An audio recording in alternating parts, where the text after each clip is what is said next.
An R-rated horror trilogy on Netflix. Yes, please.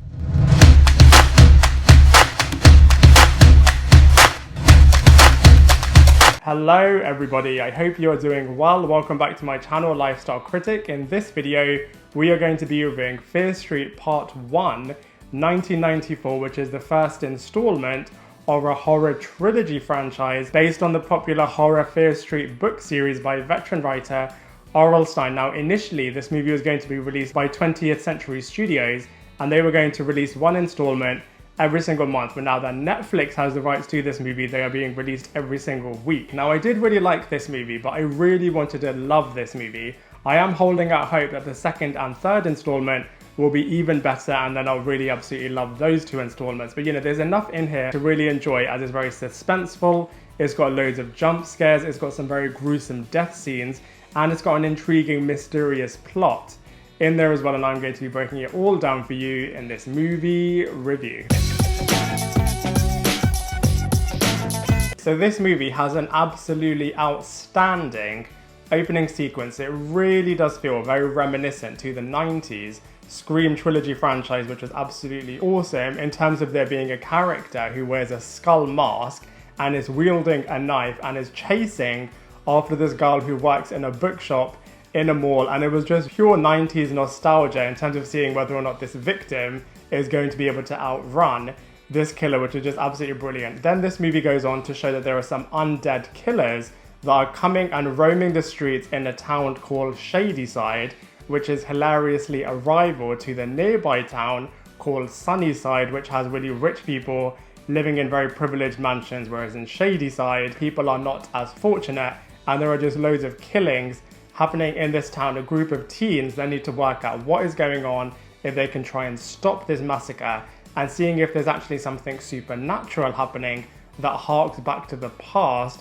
very long ago. Now, from a positives point of view, this movie is really cool as it really does embrace its R-ratedness and just has such awesome and gruesome death sequences happening in this movie. It has got, like I said before, an intriguing mystery that you're trying to work out, and it's also got a supernatural angle to that as well. And like I said a second ago as well, the opening number in this movie was absolutely brilliant. However, from a negatives point of view, it can be a little bit confusing as it does jump from killers targeting everyone to targeting one person to targeting everyone again. So I feel like that's a little bit disjointed. Also, I feel like they could have pushed the plot and the script a little bit more. And after the brilliant opening sequence, I feel like all of the death sequences weren't as brilliant as that one was. And so it did feel a little bit like it was going downhill from a horror comparison point of view. But you know, that being said, it is the first part of a three-part trilogy, so I am confident that the next two parts will be a lot stronger from a storyline point of view.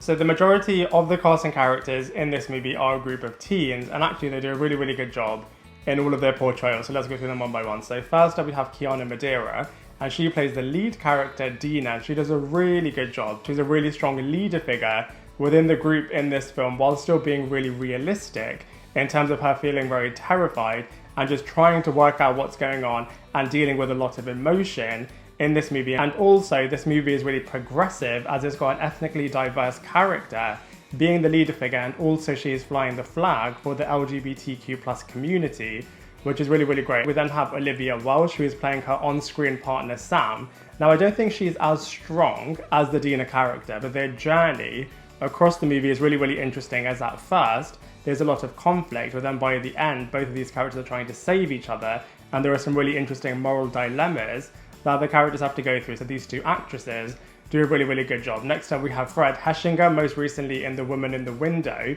and in this movie he's playing a character called Simon that is trying to piece all of the clues together in this film. Next up we have Ashley Zukerman, who is playing Nick Good, the local sheriff in this town, most recently in Succession. I thought that they were going to go down a very different route with this character and maybe even make him very similar to Sheriff Dewey from the Scream series, but they went down a very different route with this character. But you know, that being said, there are another two parts to this movie, so it'll be really interesting to see what they do with this character. And then finally we have Benjamin Flores Jr., who plays a character called Josh, and this actor has actually done quite a lot of work already. He most recently voiced Gerald in the Hey Arnold Jungle movie, and also was in Your Honor very recently as well. And this character is definitely the brains in really being able to piece all of the supernatural aspects together in this movie. And so from a cast and characters point of view overall, they're actually pretty decent in Fear Street.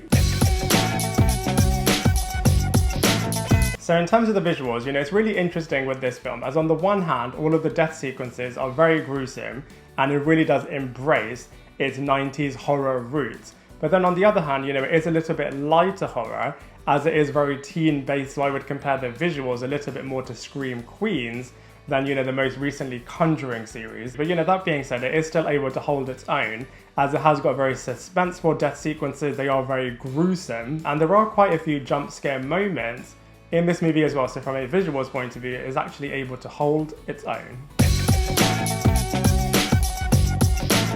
So in terms of comparisons, comparing it first to the other RL Stine suite of movies, I think it's a lot stronger than the two Goosebumps movies, purely because it is a lot more darker, and it really does embrace its horror roots a lot more strongly. However, on the other hand, I don't think it's as good as its other rivals in terms of Scream, I Know What You Did Last Summer, American Horror Story, and also the most recently released Babysitter and Babysitter Killer Queen movies. So whilst it is a strong entry in terms of the horror movie genre, I don't think it's as great as other contenders within this space.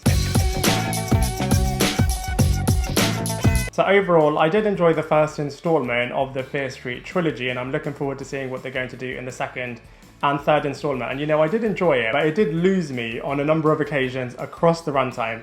Like I keep saying, I'm sure they'll expand upon the storytelling and all of the supernatural aspects in the next two installments, but as far as this movie goes, I'm going to give it a solid 6.5 out of 10. I'd love to hear what you think, so please let me know in the comment section below. Otherwise, I look forward to seeing you in my next video.